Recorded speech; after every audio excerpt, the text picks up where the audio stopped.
Uh, this is Paul H. Reflections on the 12 steps, and I welcome everybody. I want to remind everybody this is not an AA meeting. It is one member's take on the exact nature of the wrong, which comes from page 64 of the AA Big Book, and the solutions of the 12 steps. This is being recorded and it is being streamed live on Facebook. It is not an all-share meeting. Rather, it's a question and answer for Paul's take on the 12 steps. And for more information on Paul, we can go to zenbitchslap.com for information on his books, his videos, and recordings and t-shirts. And so as a little beginning as a reading to get started today, we'll begin on page 60 of the big book.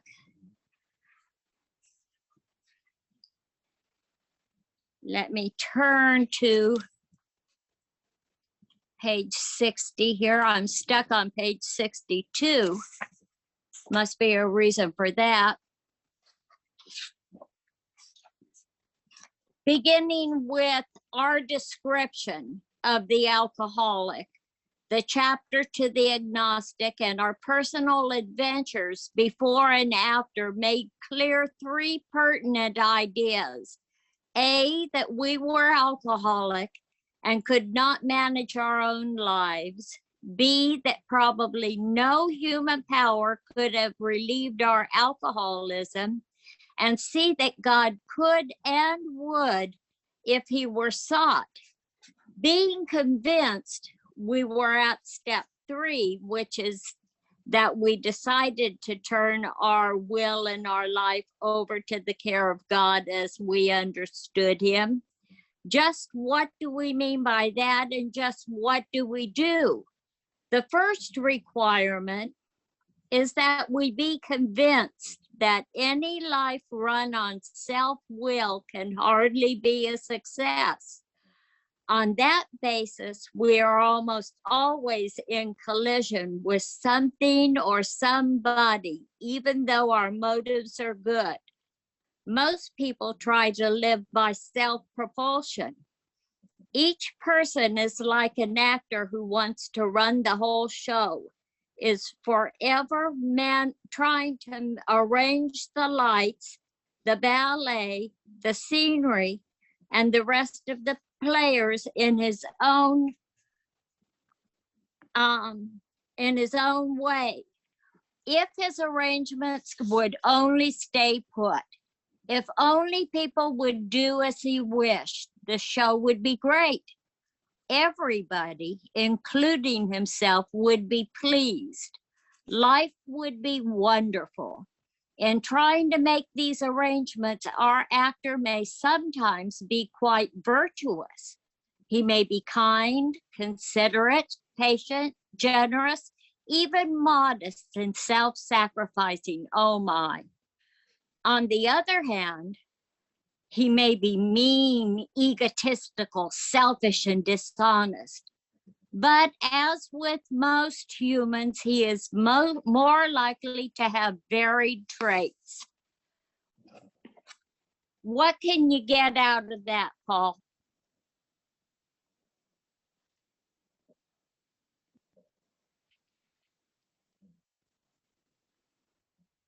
Paul, I can't hear you. Well, hello everybody. Paul, alcoholic. Very happy to be here. Let's just go back to the beginning, the A, B, and C of recovery. That we were alcoholic and could not manage our own lives. Now, this was in my experience when I came into recovery. I had been living under an assumption that what was causing the unmanageability in my life was the drinking and using.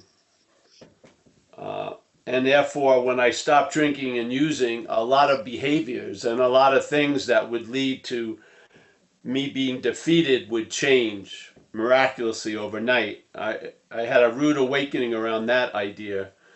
And I came to the way I like that statement is that the alcoholism is the cause of the unmanageability in our lives. Because in a way, as what I'm not, am trying to manage. And it's that trying to manage and control is causing the unmanageability. And then the B, that probably no human power could have relieved their alcoholism. They could have said, but they like to leave the door wide open. They could have said that no human power could have relieved their alcoholism, but they throw in probably. But in most people's experience, my mother really wanted me to stop. I wanted to stop many, many times. The state wanted me to stop, but no human power or no human jurisdiction or no human institution seemed to be able to get me sober. But that God could and would if he was sought. Well, that's basically the observation you have when you enter recovery. Something has done for you what you couldn't do for yourself concerning that insanity that precedes the first drink. Now, that insanity could be years of insanity that precedes the first drink, or it could be just an insane thought that precedes the first drink. But something did sort of strike me sober, and that's something a lot of people would call God. I like the term of higher power. And because I feel once I had the sense of a higher power, I could really start seeing the lower power in action. I could see how self, by its manifestations, had defeated me by doing an inventory. Not the first one, but the second inventory after I went to see Joe and Charlie and these old dudes that presented a workshop on the Big Book that really allowed me to see their description of the fourth step, led me to see with understanding my role in things, at least the beginning of that. And that was the first really big wave of recovery, is to see my role in things.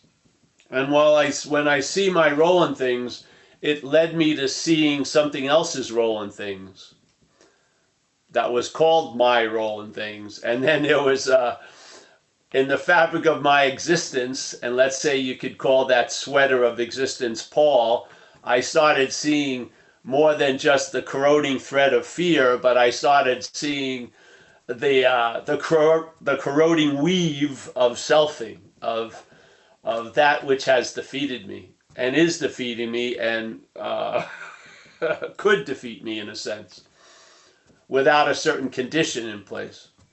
And so, then it goes into, again, being convinced, which is usually the requirement necessary for the first few steps. Being convinced, we were convinced of A, B, and C. Yeah, that's the requirement. All right, now you go to the third step. And then it says the first requirement is that we be convinced of what? That any life run not by Paul, but by self, any life run on self-will can hardly be a success. Yeah, that's an understatement. So again, that being convinced is applied as the only real requirement to enter the third step after doing steps 1 and 2, because at this point we should be convinced that where the cause of our trying to manage is the cause of unmanageability, and it's not ours, it's really self's. That probably no human power could have relieved our alcoholism, so we have to look for a solution from somewhere else, and that God could and would if he was sought. We've been convinced of that, so now, all right, you're at step 3. And then the first requirement is to be convinced that any life run on self-will can hardly be a success. And then he goes off on how its self-will isn't only determined by, let's say, vengeance, resentment, apathy towards others, sense of entitlement. It can also look virtuous, kind, and still be the agenda of self being played out. So there's two aspects of the manifestations of self. Sometimes it's got it's clothed as a wolf, sometimes it's clothed as a sheep, but it's the basic same agenda. So I don't find many people recognize the difference in that condition. They may see the new objectified self as the villain, but they don't see that what's looking at that conclusion is also an aspect of self, because the way I see it, and this is the proposal we put out as the platform of these talks, is that there's an act of being identified as self that allows self to defeat us through its manifestations, because while it's doing that, we call self me, and we call its manifestations ours. So that would be a definition and a picture of the activity of a definition called the act of being identified. I can't see it as anything else. I mean, how can we not be in the act of being identified if we're calling self's manifestations ours? Even after we've done an inventory, we walked in there doing the inventory that these are our resentments and our fears and ours, and we leave with the same basis that they're our fears and our resentments. I mean, it's like going into the hospital to get operation and leaving and no operation was performed. I mean, but you have the story. I went to the hospital for an operation. I should be better now. But nothing was removed. The root of the problem wasn't noticed because it's continuing on, and it's the act of being identified as that which is claiming that it's you that's doing all these manifestations of self.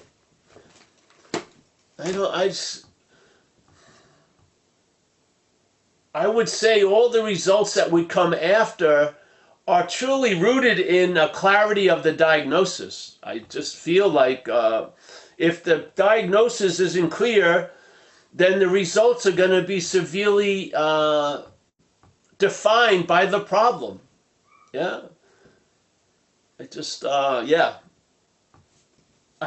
this to the core. That's one of the motivating factors of doing this. I didn't win a lot of hearts and minds in a lot of ways with this. I would have been better off, in a sense, just speaking about whatever. Yeah, but,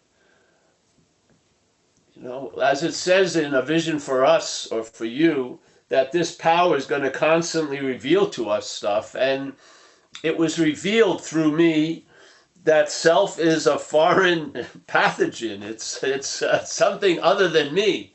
And it's not even a noun called self. It's an activity of the mental state called selfing. And it's not of me. But yet it presents a whole narrative of this life as me, about me. And I see that as the bondage of self. I see that as the bondage of self. Now, how you're bound, you can be tied upside down, you can be whipped to a tree, you can be handcuffed to a moving vehicle. Yeah, it can appear a lot of different ways, but the bondage of self is an act of being identified as something that we're not. That, to me, is the bondage of self. How it demonstrates, it can do with the bondage any fucking way. Sadomasochistic, fucking tons of other things. But the bondage of self is an act of being identified as self. We're not performing that act. The mental state is performing that act, and it's informing us we are already a self. And then the only possibility for some of us that turn into addicts and alcoholics is to try to get out of self as self. We didn't see that other aspect that causes it to be a clarity of a defeat before all the fucking possibilities of relief. Self can't get out of self is the reason why it hasn't worked. Because Paul has been and is AKA self. So self is attempting to get out of self. Now, Paul believes it can get out of self, so it doesn't see the message in the statement self can't get out of self because it doesn't believe it implies to it. It thinks it's Paul. And so Paul keeps going, trying to get out of self. That's basically it's probably major drive. And self can't get out of self. That's the fundamental fact of observation of people trying to get out of self as self.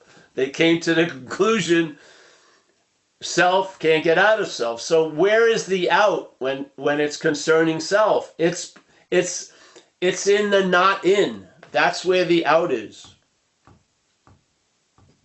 You're not that which your mental state is assuring you are. You're not. You're not which is being described and related to all day. You're not. I would say we are a spiritual nature, not a mental fucking story. So whatever, we can open it up, Meek. Yeah, Mickey. Thanks, Paul. And we're now open for questions for Paul. Let's see. I don't see any hands up.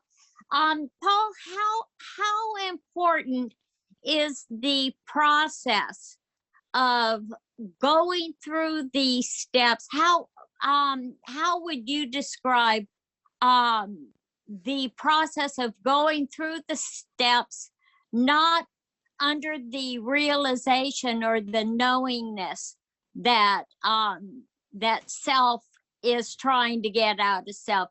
Am I being clear? Yes. Well, the process is vital because we're dominated by a mental state. So we take action to diminish that mental state. We don't diminish the state. We take actions that allows a diminishing of those states. And the actions are the way of life or the design for living that the AA program offers, yeah? Rooted in very sound principles, a recognition that we can't do what we need to be done, yet something else will do it, which is the idea of a higher power. And then a way of life with principles that allow us to stay sober, yeah? And to me, the program really is about not starting drinking. It's not stopping drinking. It's about not starting drinking. Mm-hmm. Yeah. My stopping drinking happened before I entered recovery. I entered recovery. I got struck sober. The drinking stopped. And then I was introduced to recovery because I wasn't recovery from drinking. My body may have been recovering from drinking, but the real recovery was from the underlying causes and conditions, which are truly rooted in the preoccupation of the mental state with this idea of being self. Just like they said, the problem resides in the mind. Yes? So there you go.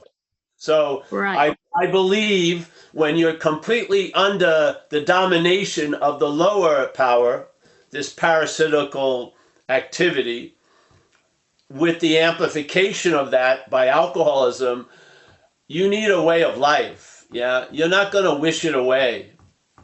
Yeah, you've got to use the thing itself that was being used almost like a poison as an antidote. Instead of walking to the liquor store and getting alcohol, you walk to a meeting and you get recovery. Yeah, so you're using the same vehicle, but you're going to different destinations and different results are occurring. Yeah. But I really believe it's just a diminishing of a mental condition because the spiritual condition's already there. It's never left, but we're not in a condition to notice it because we're really up the ass of self, basically. Yeah. Yeah. So there's not much, we have to rely on something to tell us what's going on because you don't see much from the ass, really. Yeah. Especially way up there. It's sort of dark. So you got to rely on something to tell you what you were, what you're going to be, what it's like, and all like that. And what we're relying on is self, basically. Yeah. We don't have the eyes to see, so self now plays the role of the eyes. and tells us about everything. Yeah? Exactly. We don't know any better because we believe it's us talking to us. We don't see that there's a foreign activity going on that's captured the news outlet. Yeah. Keeps providing false evidence to reinforce the false evidence of self. Yeah. So, yes, I think it's essential. Yes. Yeah. Yeah.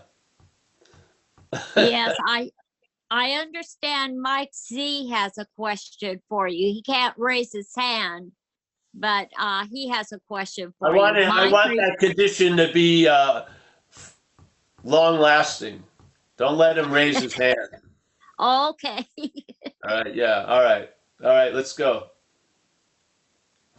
Mike Mike, Z. are you there? As long as I can find somebody else to. Well, he can't honestly answer that either. I don't know if he's really there. Um, it was just an opportunity for bringing up what was difficult for me in the culture of AA that I assumed was there, kind of one of the elephants in the room, when it would say that no human power could do it for us, and I couldn't see the difference between why AA wasn't a human power, just like religions didn't work for some people. To me, it was a human power because it was in time, it had a history and stuff like that. So, needless to say, right, why now it makes sense to me.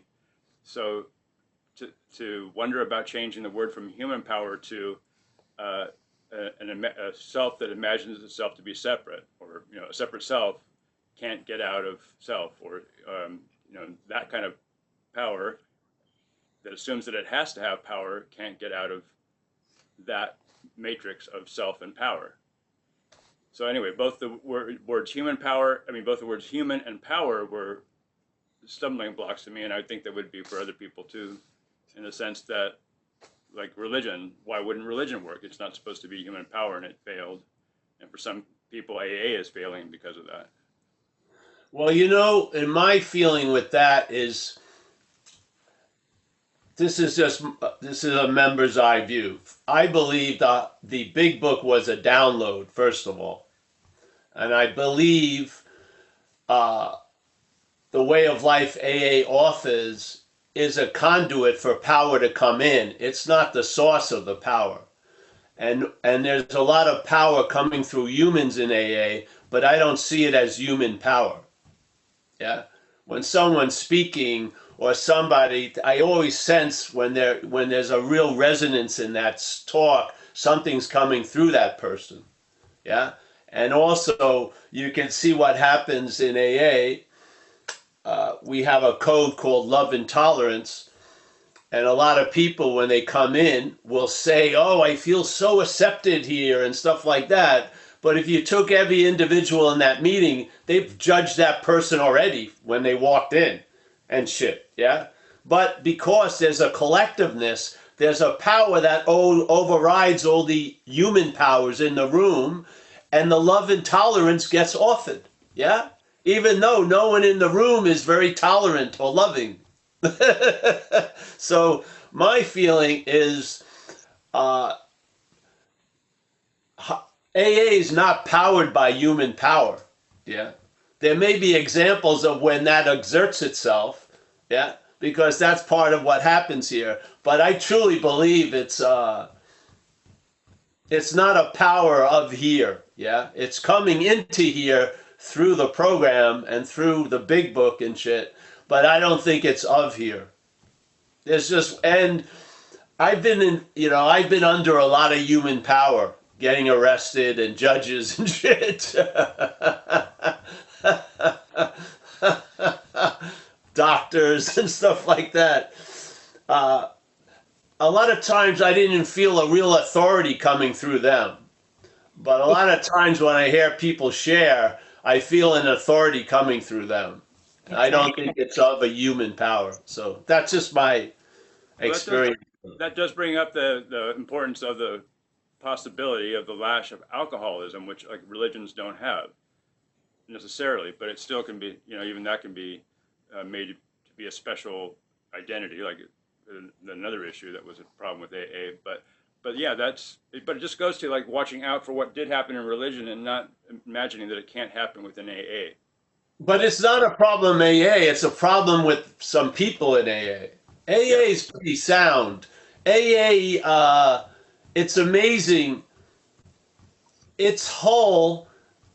There may be some barnacles that grow on it, but it doesn't affect the ship and its purpose. Yeah, that's the beauty of it. So it's people. You know, if there's a problem in AA, it's the people that are in it. There's AA program's pretty fucking sound.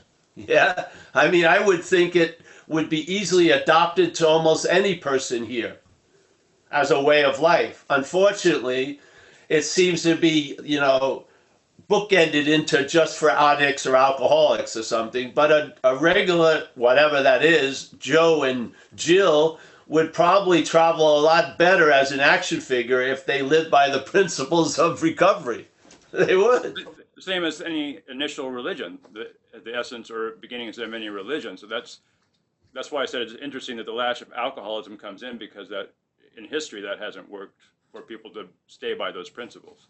Yeah, because it doesn't have it doesn't have a singular God that the people that are in the religion think is the only true recognition of the only true attributes of a God in a lot of cases. Yeah, we don't have that in AA. It's a higher power of everyone or anyone's understanding. AA is a unique event here. It is. It's almost an anarchistic organization, and it's amazing how much it's withstood for these years. Yeah, with all the assholes that have been in it, it's amazing that it could withstand the effects of all that assholism and still keep doing and deliver its primary purpose. I think it's an unbelievable thing, organization. Yeah, that's the third thing. It would definitely appreciating the grace, right? That it's not, you know, the organization or anything else. No, not first. There's an access. Yeah. Listen, I got struck sober. The first thing I got introduced to was recovery. I swear to God. Got struck sober in a trailer in Calistoga around maybe 11 in the morning. That night I was in an AA meeting. I had no intention at 10:58 in the morning to go to any fucking AA meeting.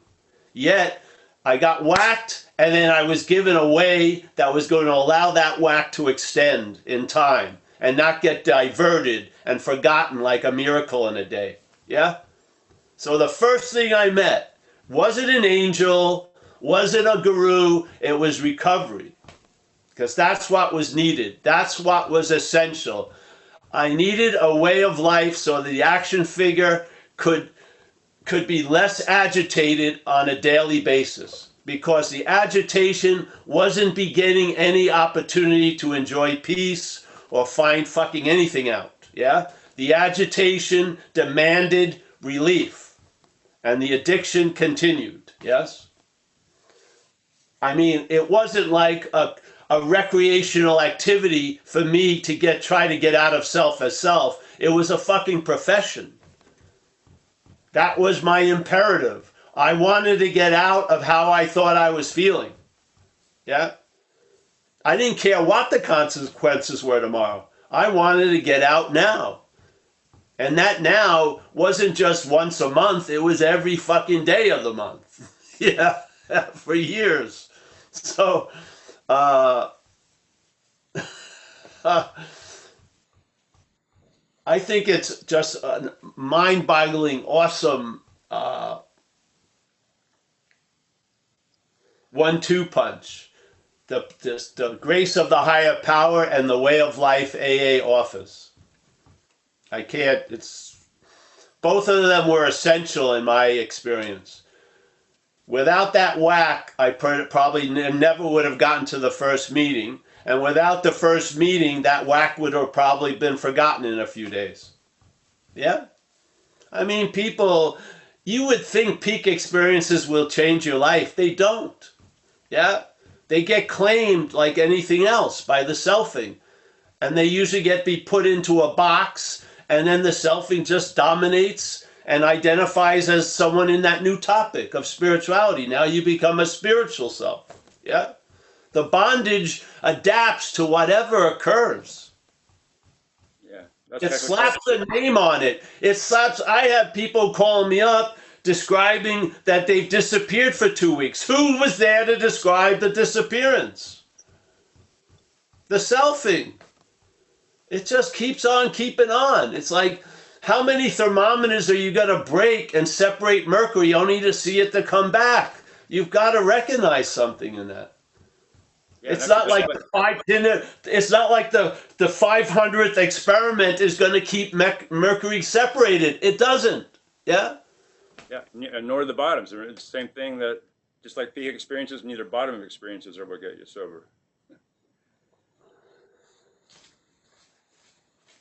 The bottom was only the only reason why it's called a bottom is there was a moving away from it. Right. Yeah, I'm just saying. I lived on a bottom. I lived in a bottom. I didn't have a bottom. With the peak, neither the peak nor the bottom work to be what will change you.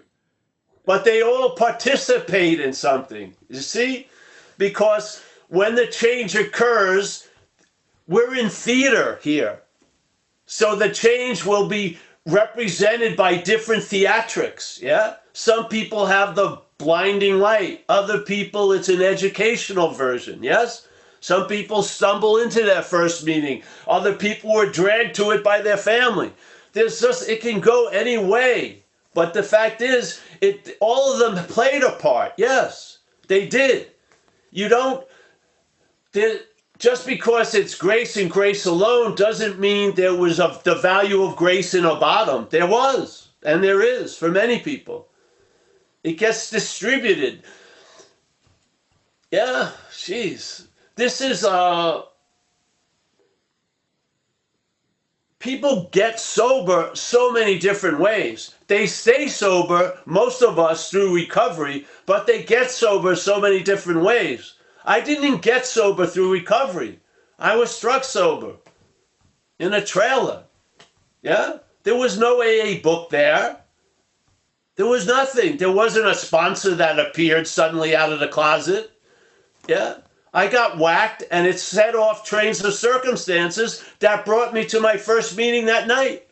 And I've been going ever since, and I've been sober for 33 years almost now. Yeah? Would have that happened? I don't know. It may or may not have. But the way it happened was I got whacked, and I was introduced to the way of life. Yeah? Other people are introduced to the way of life. It doesn't work, and then suddenly it works. Maybe the fourth time they come in. Who knows? Yeah? But in fact, for many of us, it's essential to have a way of life that the action figure can follow. Yes? Because it's almost like a dog. It needs to be retrained. Yeah? Is it you? No. But I'm telling you, it's going to be a huge nuisance if it's not you as a fucking addict or an alcoholic. Yeah? Yeah? Yeah. And the wallops that you're going to receive are going to feel real. Are they real? No, but they're going to fucking feel real because you're totally absorbed in the idea of self. The head. So yeah, you're not going to replace recovery unless the grace wants you to. I met a lot of drunk Buddhists who left recovery and they thought Buddhism would do it. There was a big thing about a guy who had manic depressive, and he was a Buddhist teacher, and he believed that Buddhism was going to take care of the problem, and he ended up fucking buying Oxycontin on the street and overdosed. And his whole assembly was so what? He was a lot of fucking clarity was coming through him, but the action figure had addiction. Yeah? Buddhism didn't work. Yeah. Does it say Buddhism will never work? No, but in that case it didn't. Yeah? So the head is always looking for an easier, softer way. You know, people like, a lot of people enter AA and they're just waiting to leave, really. Unfortunately, usually they leave and they end up saying, I hate AA. And what do they have to do? They've got to go back to AA. Because the Buddhist retreats didn't work. The fucking Zen something didn't work.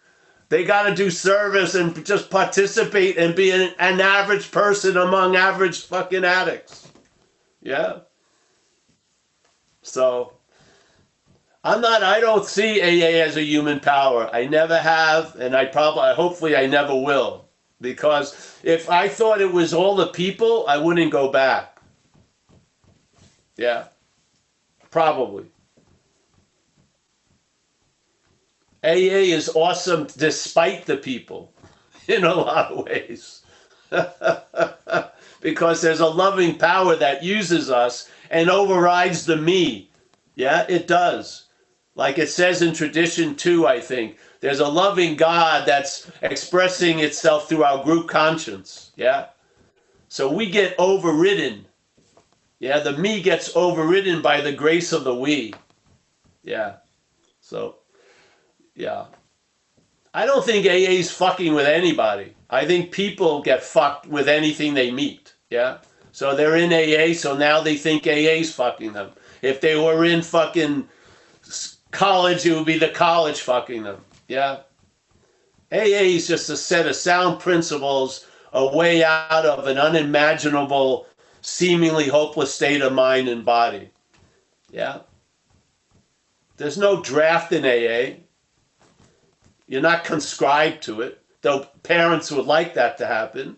The person has to diagnose their own condition and hopefully become convinced of certain primary points, like they say in the book. We just ran into 2 statements. You have to be convinced of these A, B, and C, and you got to be convinced that any life run on self-will is not going to be successful. You got to be convinced of that. If your life isn't offering you that information, just keep on living. It should soon, yeah? Once you get an understanding, it should match your experience, yeah? And then you come in. And if it doesn't work for you, I hope you find something else that works for you, yeah?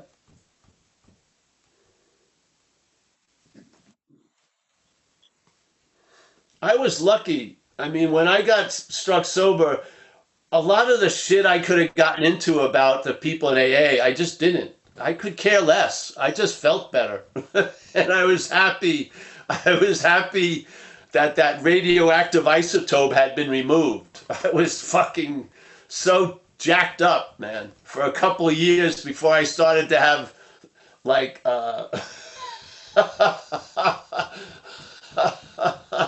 crazy thoughts, really.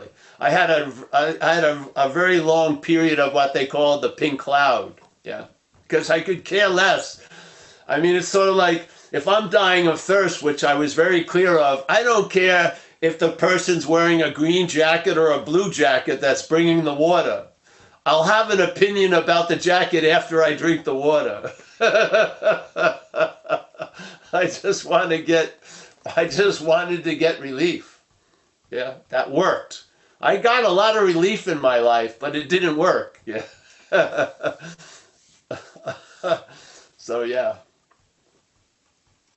So yeah, that's how I see the no human power. Thanks, Paul. And you know, AA doesn't get you sober. It allows you to stay sober. I would say the power gets you sober. Yeah. I do. I believe that. Yeah. But AA allows you to stay sober a day at a time, which is awesome. Yeah. You know, for people who are looking to get sober, it's so funny when they describe it. They didn't even know when the obsession to use dropped. Yeah. It dropped, and then after like months, they start sharing it at a meeting. I didn't, being the number one objective, it was amazing we didn't even notice it when it dropped. And the first thought wasn't to drink anymore. And something had done for them that they couldn't do for themselves, and they weren't even aware of it for months or weeks. Yeah. Hmm.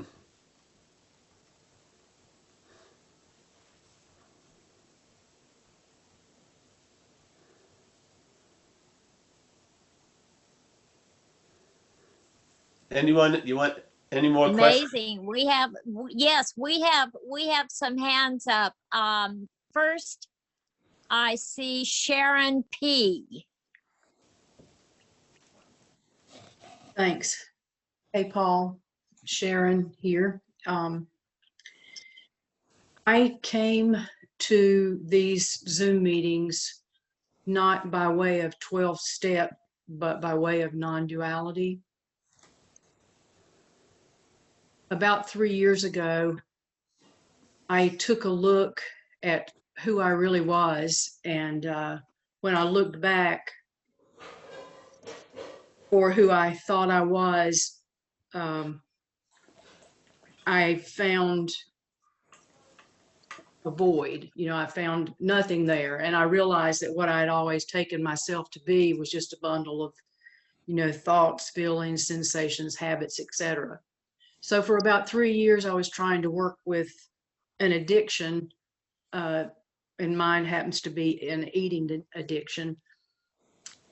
And fast forward until about 4 months ago, like your experience of being struck sober, I received a download of this is how to eat and this is how to end compulsive, overeating.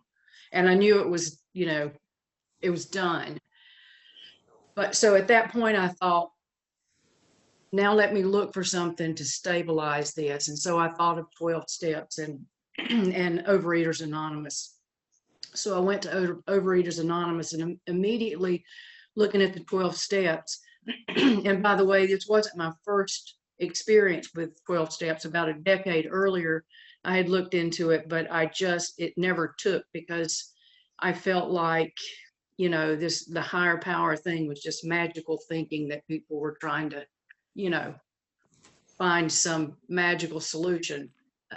But when I saw who I really was, or who I really am, I knew,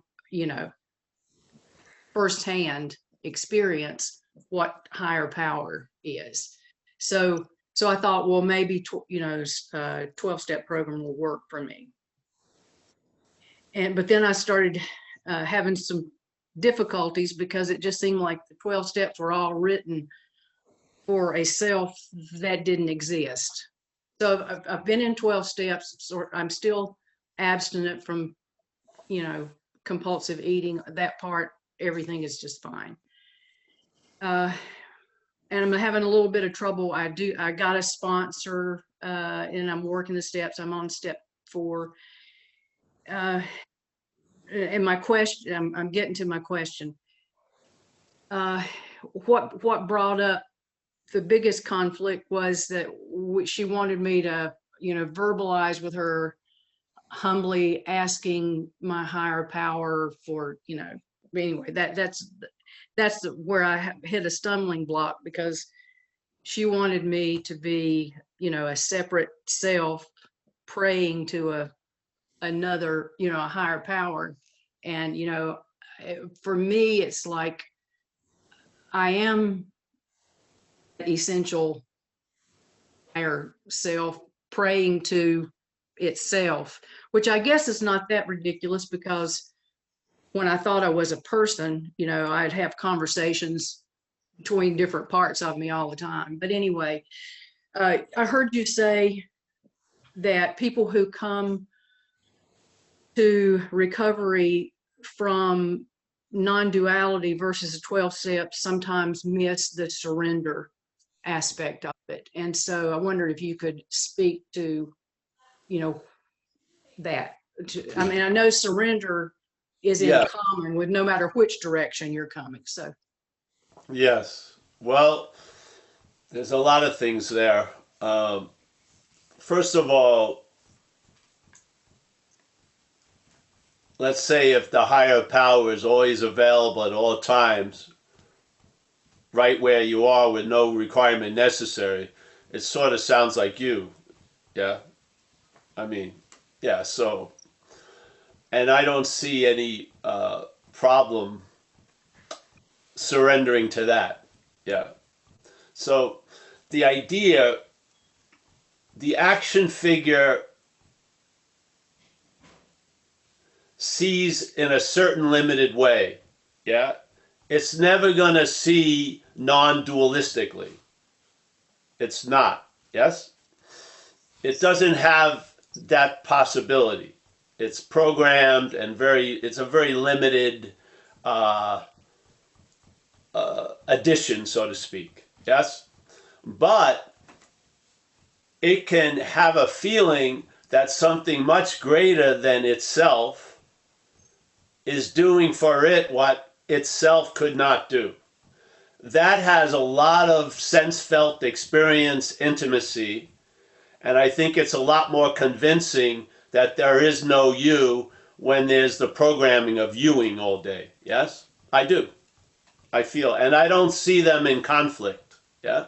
So for the action figure, I think surrender is the way, tell you the truth. Yeah? That it can sort of live in the spirit of non-duality, but in the definition of this dreaming. Yeah? I don't think, I've met selves trying to be non-selves. It's not that attractive. Yeah? It hasn't been. They seem like a big stick is up their ass, and yeah, it can. So, all right, so you can't mimic non-duality as a person. You can't. You can't even put on a show that would symbolize anything concerning non-duality, basically. But you can put on a show of the sense of a power unbeknownst to you at one point being the most intimate aspect of this place. That's not seen, heard, felt, tasted, touched, but is incredibly influential. And then have an attitude of surrender to that, to me, works. I think that's one of the loftier programs an action figure can display, tell you the truth. So as an art project, which I believe we are, I think its highest form of artistic expression is under the umbrella of surrender. I do. The idea of a something walking around trying to mimic absence, complete absence, is ridiculous to me. Yeah. What level of performance can I artistically express something that's inexpressible? I would say surrender. That's just my take. Yeah. And I find people have more of a sense-feltness concerning surrender than they do something that can seem like dry and voidish, you know, when it comes to the non-duality. Yeah. So I think surrender is of this place, obviously. And then non-duality is the space of this place. So I like the idea of surrender as a way of expressing something. Yeah, I can't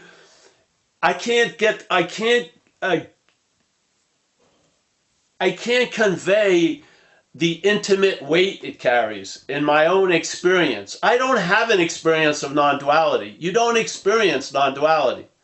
But I have an experience of bondage. I do. I have an experience of being directed. I do. I have an experience of being directed now by seemingly a completely different force that I was directed by in the earlier days under addiction. I have that experience. I have a lot of material in that experiential level. Yeah? And surrender was the key. Yeah, seriously. I mean, I remember I spent 2 years in a program. I mean, that's a pretty long experiment. Yeah, 2 years. 24/7. And, you know, I was semi-awake there. I wasn't drinking or using or acting out. And after I left, you know, my head didn't like the lady who ran it and how it was run. But I had to admit, my life looked better with them running it than it ever did with me running it. That's the spirit I'm speaking about concerning surrender. Yeah? Yeah. So, you know, I think, you know, the action figure is an event and in an eventless space. Yeah? They both have value. One is an absolute value, so there's no need for value. The other is an expression of lack of and abundance of and stuff like that. So there's a lot more artistic leeway in this action figure play. Yeah? And I'm under the acting troupe of surrender. I sort of like watching it play out every day. So I don't know if that gets across, but I have the most ultimate, I mean, non-duality is the fact of all facts. Yeah. But you couldn't do a 3-act play on it. Yeah. It's hard to, it doesn't lend itself to a lot of artistic expression. But the life of an addict and then the point of surrender is pretty dramatic. Yeah. I think it's pretty cool. And you know, the funny thing with surrender, it has to be given to you for you to entertain it. Yeah, because we don't know what it is, really. I didn't. I had a lot of ideas that it was like a formal ritual or something like that. But in my sense, something just put a stop to something I never thought could be stopped. Yeah? And it was a pause.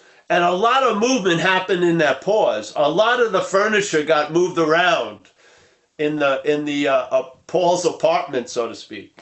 A whole lot. And when I came to,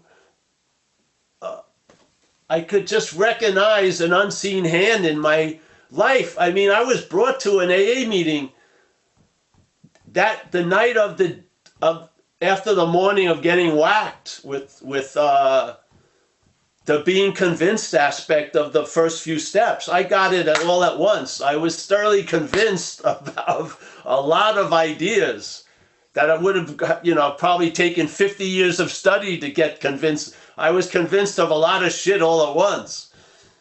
And then that night I was brought to an AA meeting only based on if I went to the meeting, I'd have a place to stay. That was my seeming intention.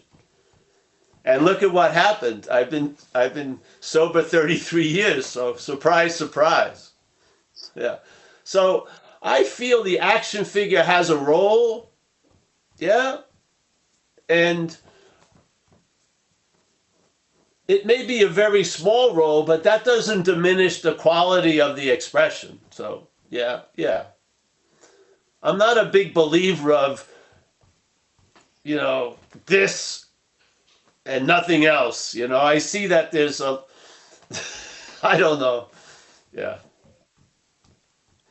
I do know as an experience and as an observation, you become much more of an individual when you're not one, and you've never been one. But when there's a recognition you're not one, there's a lot of permission that you're never going to get from what you're not. It's not going to, you're going to be the best you could be on a home probation, but you're never getting free as self. Never. It's not going to happen. So this is what happens is a lot of permission comes in. Yeah. Because a lot of shit, nothing has been absent. It's just been withheld. Yeah. When the bondage of self is a tunnel vision, and it limits possibility. It limits a lot of stuff. That's what it does. It can't erase it. It can't even, it just makes it seemingly unavailable. Yeah, because your thinking can only reach a certain height. Yeah, it's severely limited. Yeah. What recoveries happen with me, it opened up a skylight so other possibilities could be seen. Yeah. And every time that possibility became available, it told me it was always available. So therefore, I seemingly wasn't available. It wasn't like the possibilities weren't available. I wasn't. Therefore, I was in like a cocoon of selfing. I was bonded by self. Yeah. And and it led obviously clearly that the freedom is from the bondage of self, not as a self. The self is not going to be free from the bondage. It's the source of the bondage, right? Yeah. So, yeah, yeah, it's nice to see you, Sharon. Yeah. Thank you, Paul. Thanks Yeah. for answering my question. Thanks, Sharon, and thank you, Paul. Up next, we have Phi. Phi? Phi. Yeah. Hi, it's Fee. Hey, Faye. Faye. Hey, Okay. Paul. Thanks. Yeah, I think I've like forgotten what I originally put my hand up for, but I love what you've spoken about. I've been listening to you for a while, and the surrender as well, and what I think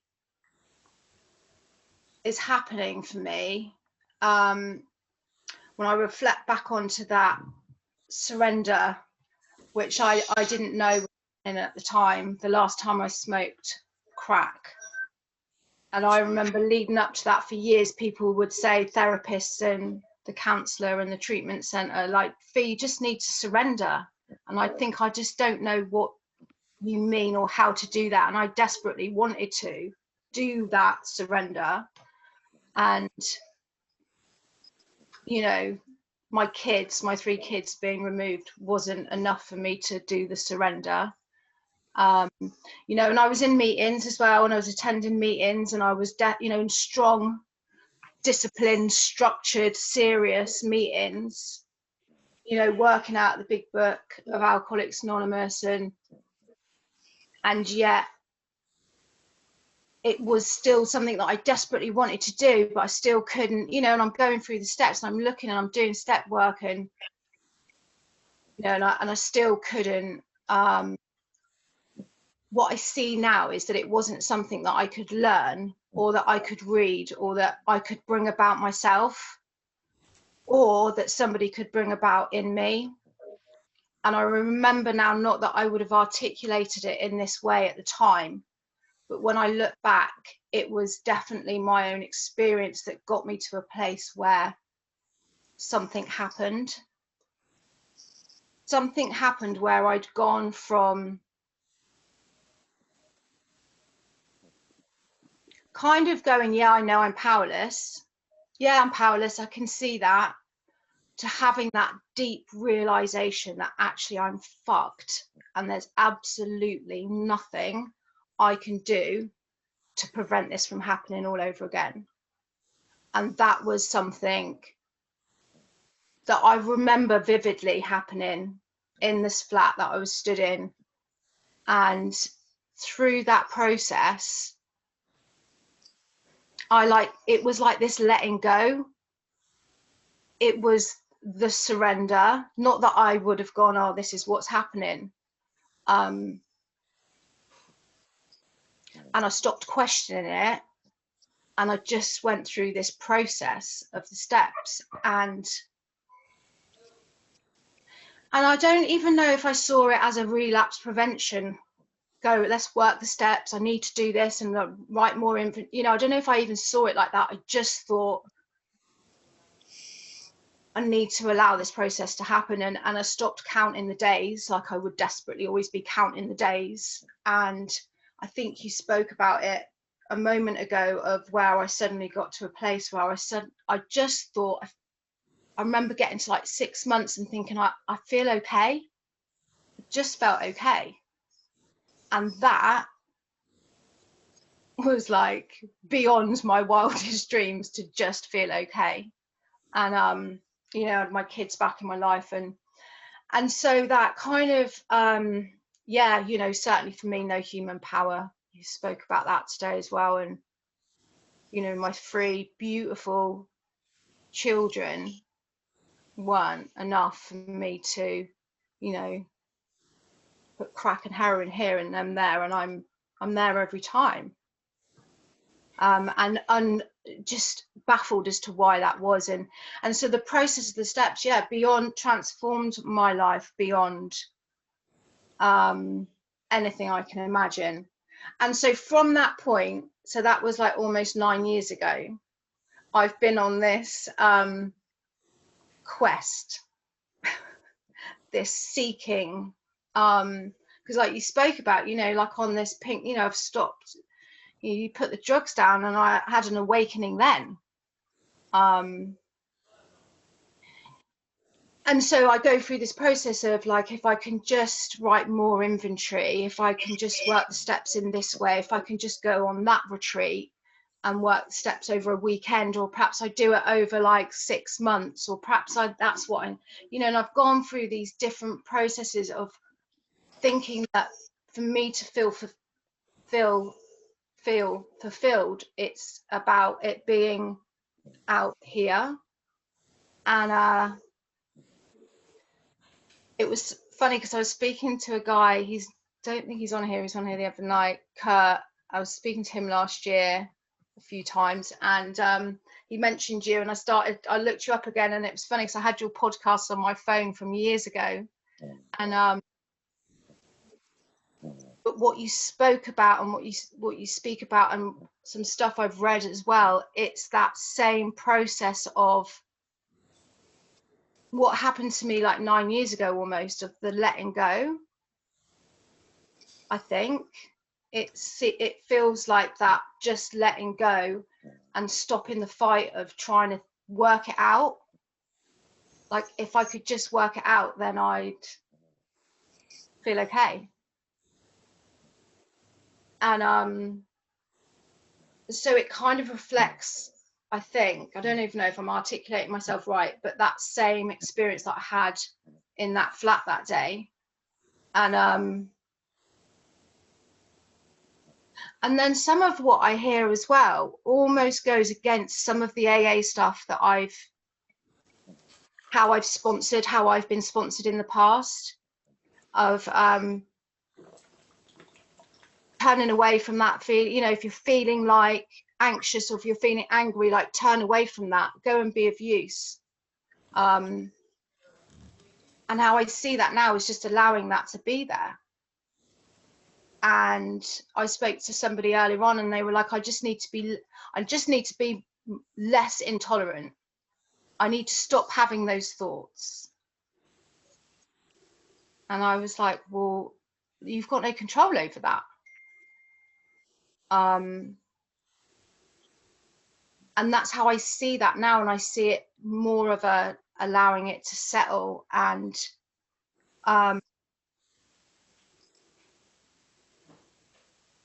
there's some kind of relief in that, I think, for me. Yeah.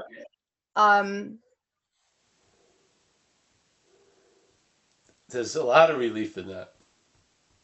Yeah. You know, honey, when you have the example of surrender, then there's an understanding of it. So then it can be duplicated, and then it turns into surrendered. So you don't have those monumental shifts, but there's the shifts that are happening quite often because there's a surrendered. Yeah, you come to an end of a line of faulty thought or faulty thinking, or an old way of seeing things. They come to an end, and then something takes their place. And so you don't start seeking relief, you expressing relief. It's totally different. Yeah. If you could be rooted on, there's more trusting the infinite than trusting the finite self. There's been a move, which is the better way. Yeah, trusting the infinite instead of finite self. First, you got to tell the truth about how much faith there's been in self. Yeah, to the point that we're bonded to the idea, and that faith, if you're identified as self and self tries to lose interest in self, that's more interest in self. Yeah, so you can't. It doesn't work that way. If it takes a 2-year course on self-obsession, that could be obsession with self. That's what happens. Yeah. So you have to notice that faith. You're not going to be the one that redirects the faith to the infinite. That would be more faith in finite. Yeah. You just allow what's working through the program to do its fucking job, which is it pulls us out of the gravitational pull in self, and then we get caught by the gravitational pull of the infinite. Yeah. And when you're describing the trip being caught by the gravitational pull of the infinite, it's as if something's doing for you what you can't do for yourself. That's a common interpretation of being dragged by the gravity of the infinite. Yeah, that's how it feels like. And the descriptions on page 84 are a description of that, which is the problem doesn't exist for you. You've been placed in a position of neutrality. Da da da da da da da da da da da. Those are all effects of being dragged by the gravity of the infinite. Yeah. Yeah, The beginning sure. of the book is being dragged by the gravity of the finite.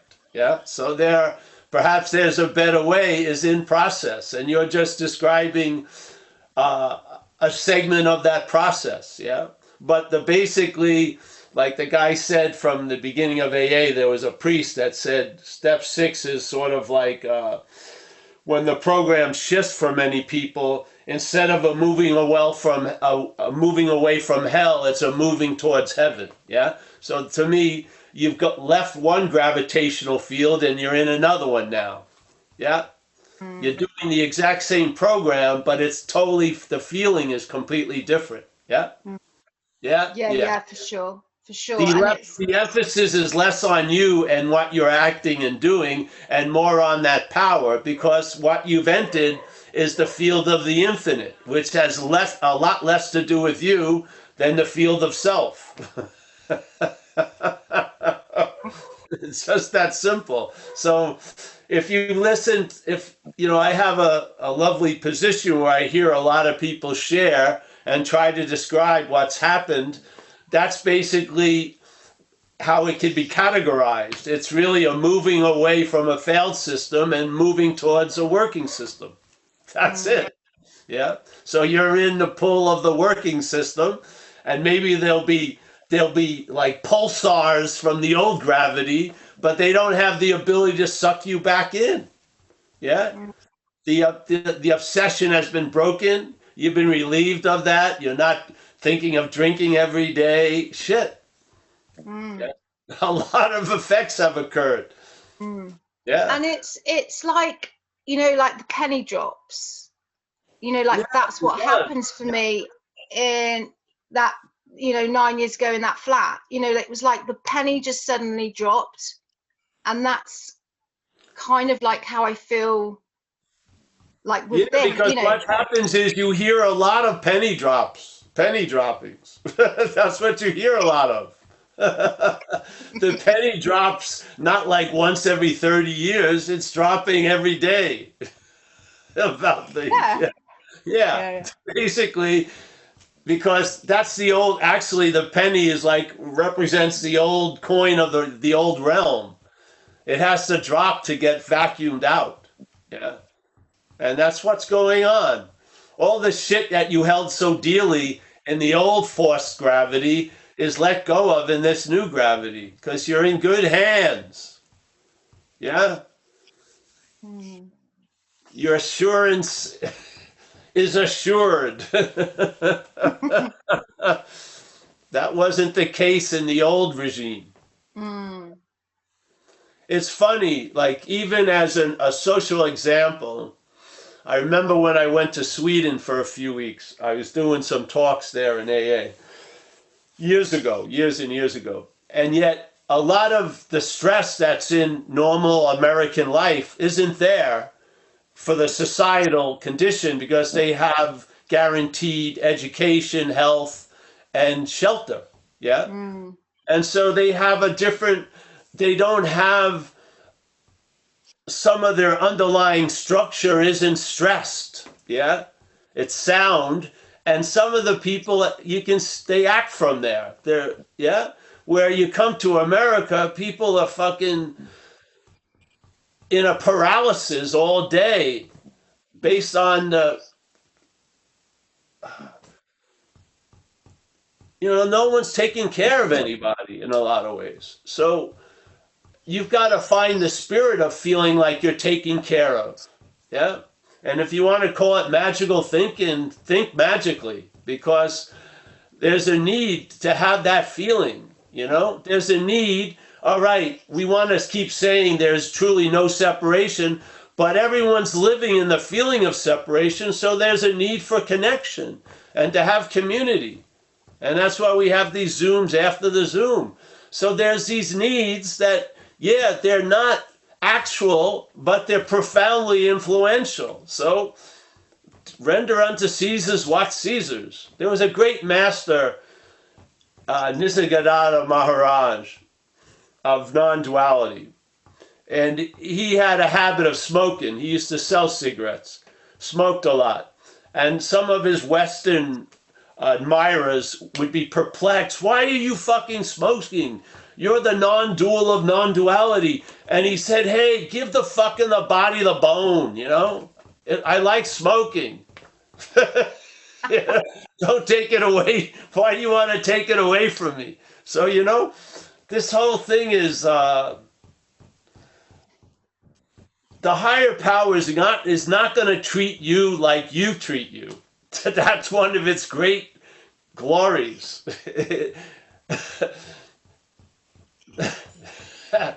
If you want to call it you, but a different point of you, its point of you is a lot different than your point of you. And it's much more permitting and much more permissible and okay, and yeah, just yeah.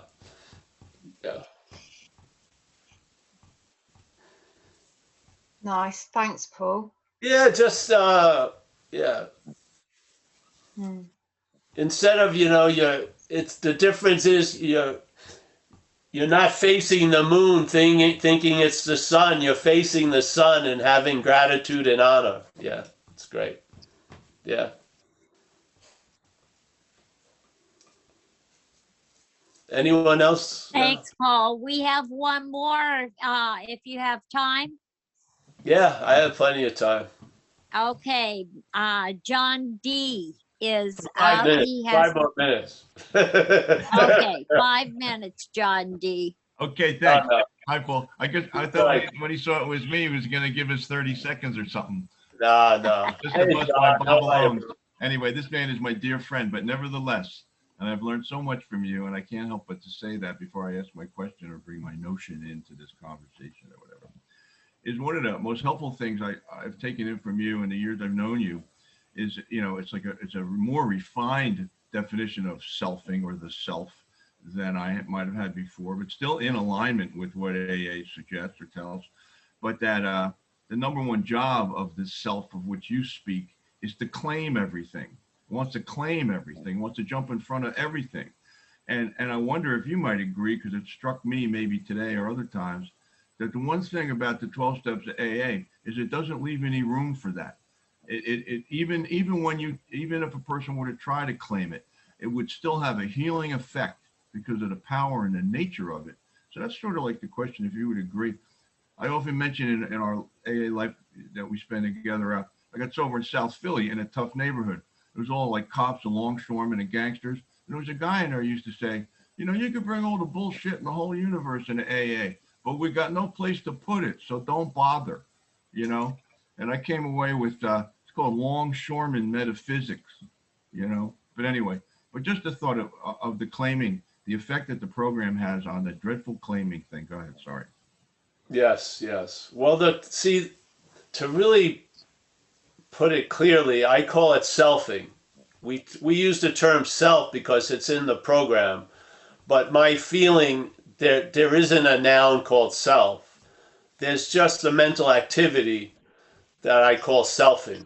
And so the selfing is a reaction to conscious contact. So we're alive and we're having experiences, yes? Of seeing, hearing, feeling, tasting, touching, and then going over feelings and experiences and thoughts and stuff.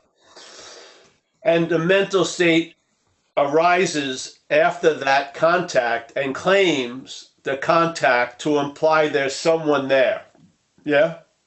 So it claims the seeing and says there's a seer. It claims hearing to imply there's got to be a hearer. It claims feeling to imply a feeler. It claims thinking to imply a thinker. Yes? That's the claiming. Now, it's going to happen.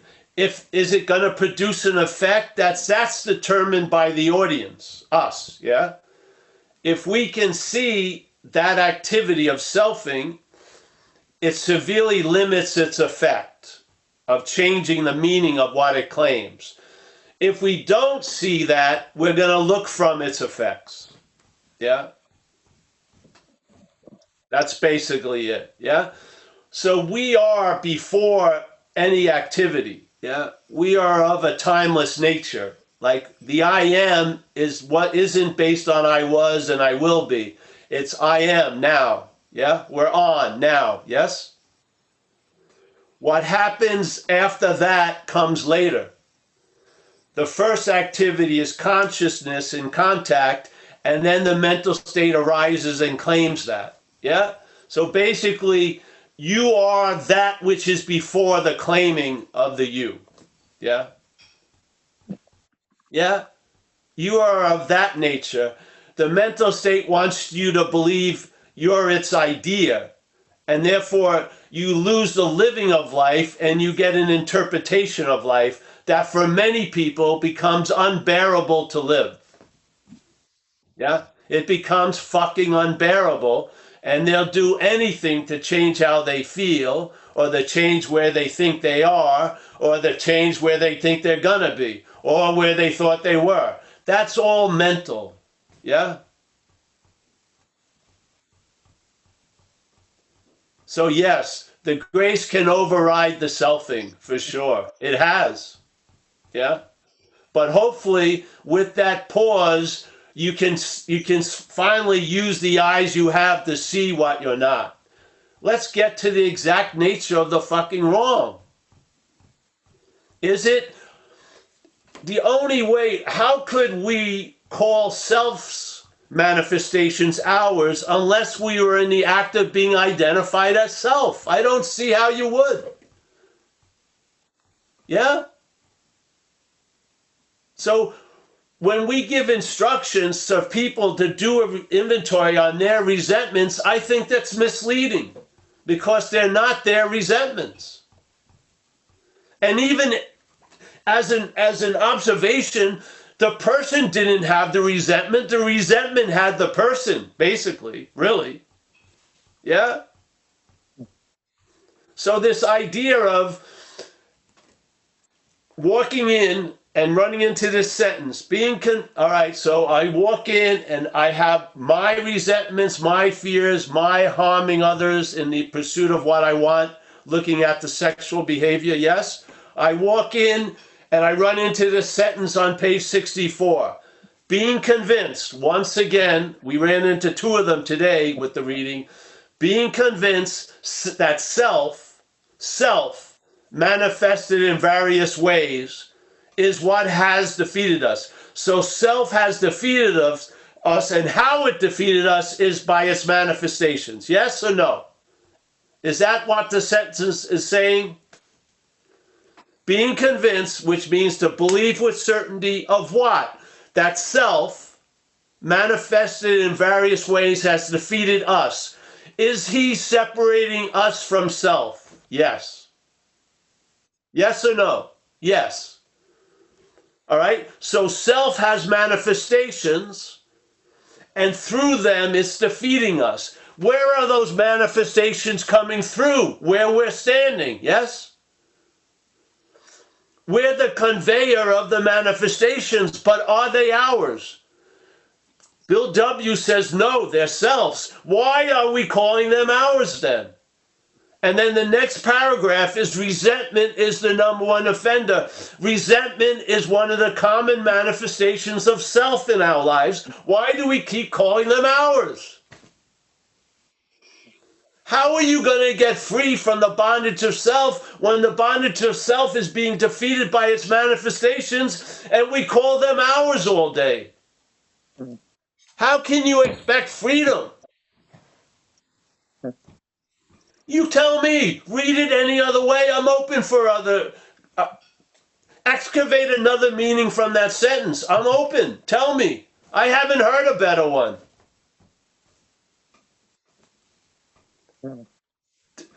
Do you agree or did you not agree? Did I just logically present something? At least. Just give me a nod. You mean me? Anyone. Anyone? Yeah, no, I hear you for sure. There you go. Me. So does the shoe fit? Put it on. Did I go into the inventory with my resentments? And after I did the inventory, did I leave with my resentments? Yes. Some information wasn't being presented. That to me is imperative. Yeah? And therefore, I'm going to lead someone through the inventory process, and I'm going to say the same thing. Take a look at your fucking resentments, and then they're going to leave with their resentment, and they're going to pass it on to another person. Yeah? And then the diagnosis has gone off. Yeah? I feel.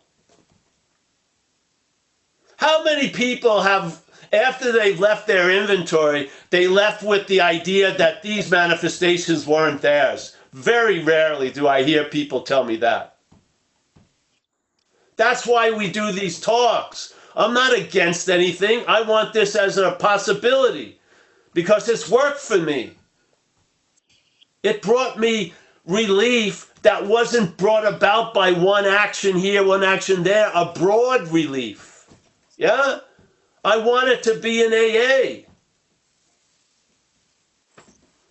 I'm sick and tired of coming into the program with the my and walking through the program with the my and thinking you're completely recovered my.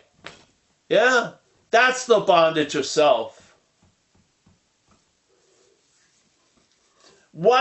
How could you describe that somebody, let's say Stanley, was manifesting through me called Paul and kicking the living shit out of Paul, and I kept calling them my manifestations? I must be identified as Stanley. Yes or no?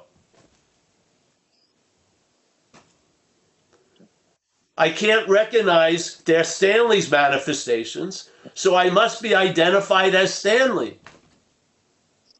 Yeah? That's part of the being convinced that self manifests in various ways has defeated us. That's the convincing that we're not self.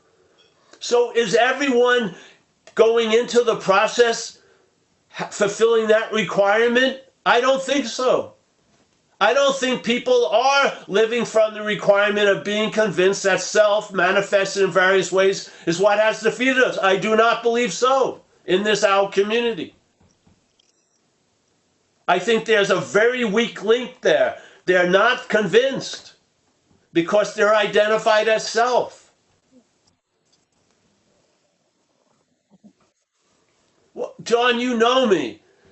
I've been speaking about this since 30 years in recovery. The third year of recovery, I was given a privilege of a platform, and I attempted to share this point of view, and I keep sharing this point of view. Because a lot of us aren't fulfilling the requirement of the third step. We're not. We're not living as if we're convinced that self manifests in various ways is what has defeated us. And how do I get an indication of that? You keep calling self's manifestations yours. You call me up, not you, someone else, and you keep talking about your resentments, and they're not yours.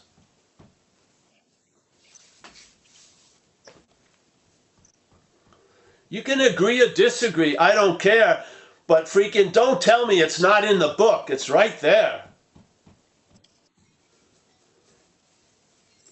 Unless you think self in some dictionary means us. I don't. They seem to be two different things. Yeah? I'm jacked up about it because I feel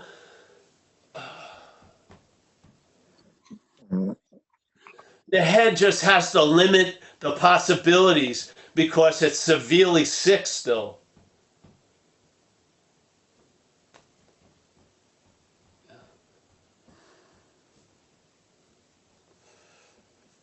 You're not going to enjoy peace of mind as a self. You're not.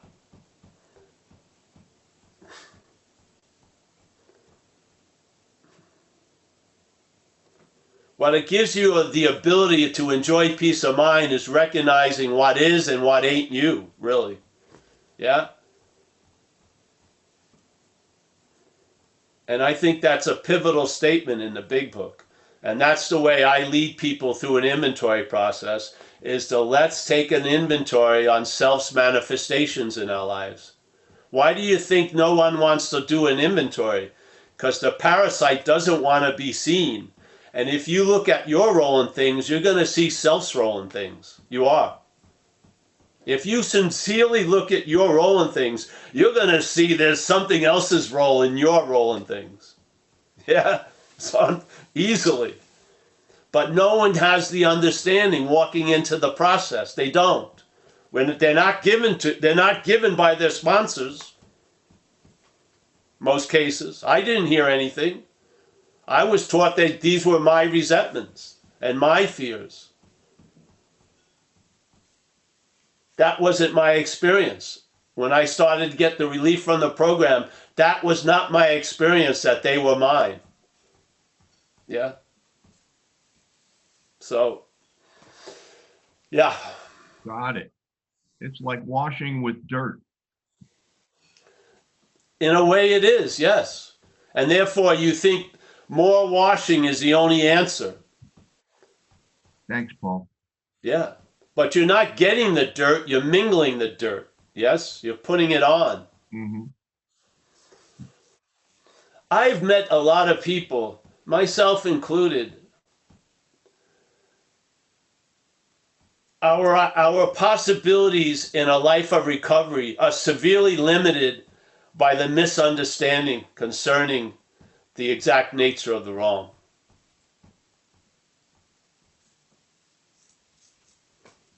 Severely.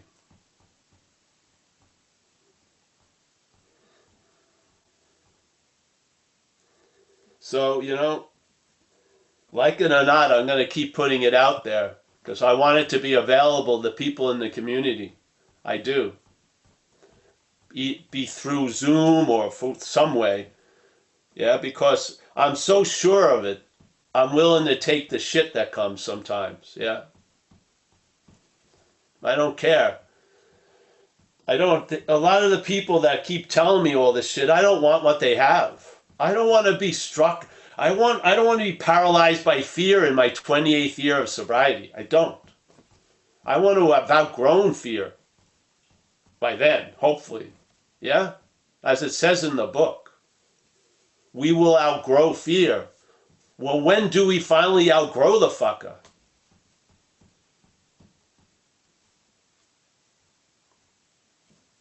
Yeah?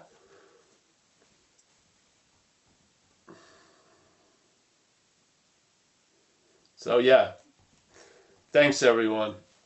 Thanks, Paul. I'm hoping that it's clear. I'm telling you, that is my take on the exact nature of the wrong. It's the problem resides in the mind, and the mental activity is in the act of being identified as self. Let's call it that. Yeah?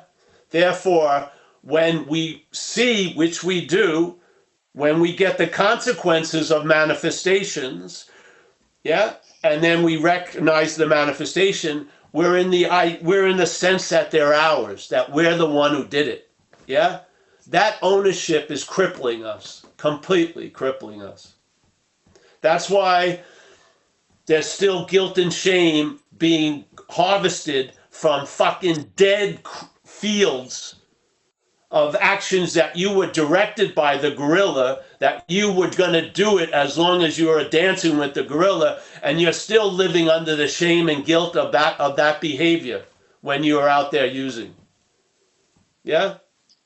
The head still has you bonded to the idea that you were the doer of shit you had nothing to do with.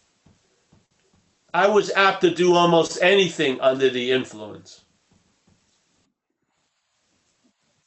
The influence was the doer. Yes. So, and that's my intimate experience. When I was out there on a 7 or 10-day run on coke,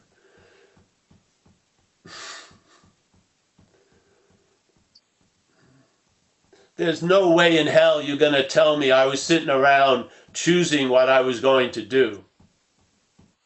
Yeah? I was being used for transportation, basically. I was being used as a form of expression. And I get left holding the bag for 30-something years? 30-something years of smoking the guilt and shame harvested from that fucking mistaken view. It says it so much in the book, you know. You made decisions based on self. Yeah, most of them. That sort of appeared as an action. Yes, based on self. No, they were my actions. Well, there you go. You're in the bondage of self. That's what we ask to be relieved of. Please. Please relieve me of the bondage of self. Please. Please relieve me of claiming shit that isn't mine. Please. Yeah. You're never going to be forgiven. You're not. I'm never going to be off the hook of not giving my mother money when I had money under the influence of cocaine. You know? Buying a pound of coke instead of supporting my mother. Yeah. There's no way I'm going to ever find forgiveness in that. The only way I could see any kind of forgiveness is under the influence, I was apt to do almost anything. And I did. Yeah. Did I treat my mother like that since I've been sober? No. Would I treat anyone like that? No. Have I? No. What's the difference? I'm not under the influence of self as much as I was back then. Yeah? Yeah, so if you want to keep calling its manifestations yours, you know, count me out.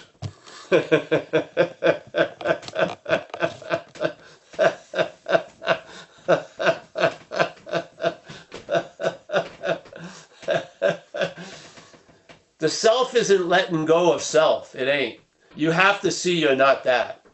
Self isn't going to let go of self. It's impossible. Yeah? Self can't get out of self. It's impossible. The relief from self is before, not after self. It's before. Maybe you've never been in self. Maybe it's just an activity that the mind has been running that assumes that you already are a self. Because that's how you're thought about. The self is thought about as a historical fact. You're never in the act of becoming self. You're always in a reaction to being one already. Yeah? That's a mental fucking slavery. Yeah. So, all right. Thank you. Thanks, Paul. I'm gonna call it a day, I think. I don't see any other hands, so it's a good time. Oh, good. And so I just want to be clear for when. Do you understand what I mean when I state that sentence? Yeah. I'm not calling self ego. I'm not calling it, I'm calling an act, the feeling of being a doer when an action is noticed. Yeah? The feeling of being the seer when seeing is happening. The feeling that's conveyed when you're hearing something, that you're the hearer of everything that's ever been heard as Paul. Yeah? That you're the feeler of every feeling that ever has gone through Paul. You're not. Yeah?